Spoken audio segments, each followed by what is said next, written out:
Welcome to the lab. I am seriously so thrilled to have you here for your orientation today. Look, we're going to be walking through the single most powerful tool in modern genetics, and I'll be your senior researcher guiding you through this whole explainer. You are officially stepping into a space where, honestly, science fiction is just our daily reality, and you're going to learn exactly how to operate the very machinery that makes it all happen. So, the big question. Are you ready to get your hands dirty and literally edit the blueprint of life? Because that's exactly what we do here. We don't just, observe DNA anymore. We change it, we interact with it. And by the end of our session today, you're going to understand the precise biological mechanics of how we actually pull this off. Okay, here's our quick syllabus for today. We've got our lab orientation, a look at the toolkit, a walkthrough of the protocol, a deep dive into cellular repair, and finally, the real-world impact. Let's jump in. All right, section 1, lab orientation. Let's get our foundational understanding locked in. So I want you to think of CRISPR Cas9 as basically a biological word processor.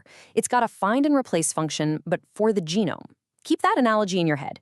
You know when you're typing up a document and you realize, you misspelled a word like 50 times? You don't scrap the whole document, right? You just hit find and replace to swap out those exact letters. Well, CRISPR-Cas9 lets us do that exact same thing, but with insane precision right inside the DNA of living cells. We find a specific genetic sequence and we edit it. Bam! Now, here's a little secret of the trade. We didn't actually invent CRISPR from scratch. We totally borrowed it. It is kind of beautifully ironic that our most advanced engineering tool is, well, it's actually an ancient immune system from bacteria. Nature really is the ultimate engineer. Think of it like a tiny microscopic database of past enemies. Okay, so first, a virus attacks a bacteria.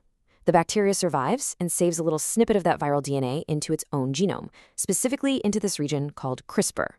Then, if that same virus ever tries to attack again, no way. The bacteria creates an RNA copy of that saved snippet, hands it to an enzyme called Cas9, and says, go get 'em. Cas9 hunts down the matching viral DNA and just chops it to pieces. Threat neutralized. The absolute game changer happened back in 2012 when scientists realized, hey, we can reprogram this bacterial defense system to target literally any DNA sequence, not just viruses. And honestly, that was the exact moment modern genetic engineering was born. Okay, moving on to section 2, the toolkit. Time to check out your lab bench and get to know your everyday equipment.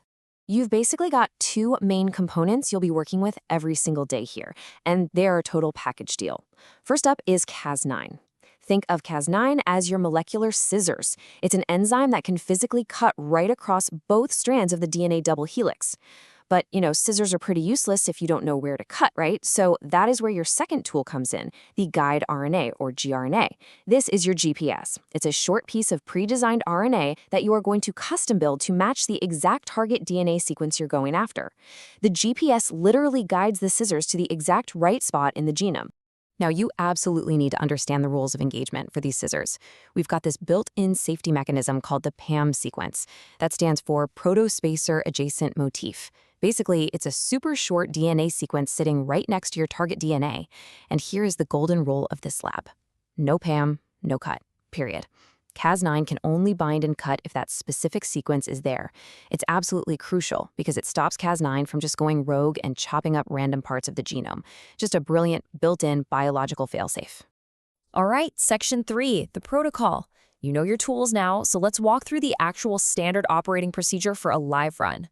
So there's a really precise 4-step workflow you're going to follow for every single edit. Step 1, targeting. You'll sit down at your computer, pick the DNA sequence you want to edit, and design your guide RNA to match.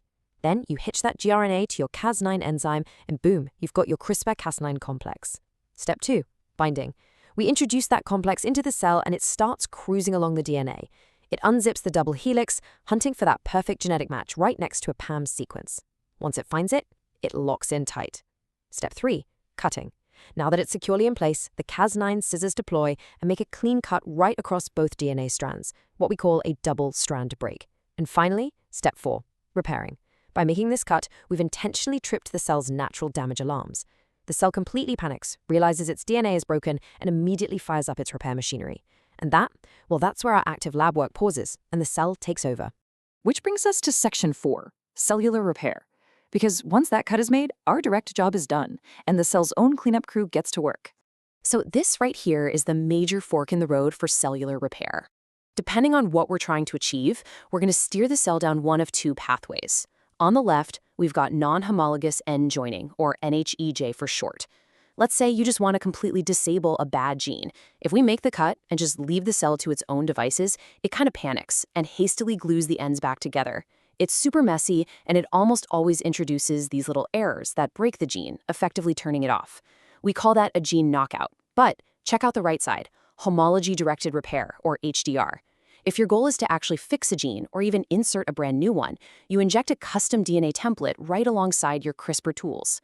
The cell's repair machinery sees this template and goes, "Oh, perfect, a blueprint," and uses it to patch the break. It is this beautiful, seamless paste operation that writes our brand new corrected gene sequence permanently into the DNA.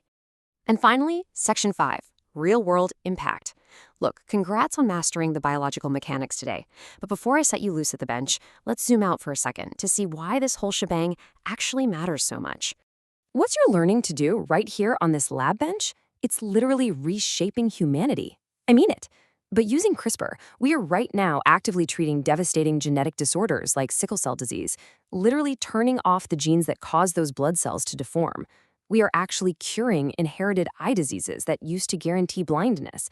No way around it before, but now we can fix it. Out in the fields, agricultural scientists are using these exact same steps to develop crops that shrug off diseases, which is absolutely crucial for securing our global food supply.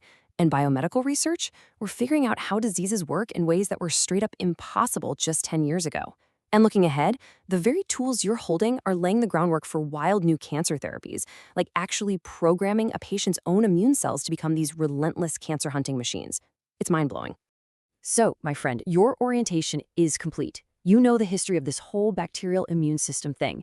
You know how to deploy those Cas9 scissors and navigate with your guide RNA GPS. You know exactly how to trigger the cell's repair mechanisms to either knock out a faulty gene or seamlessly paste in a perfect cure.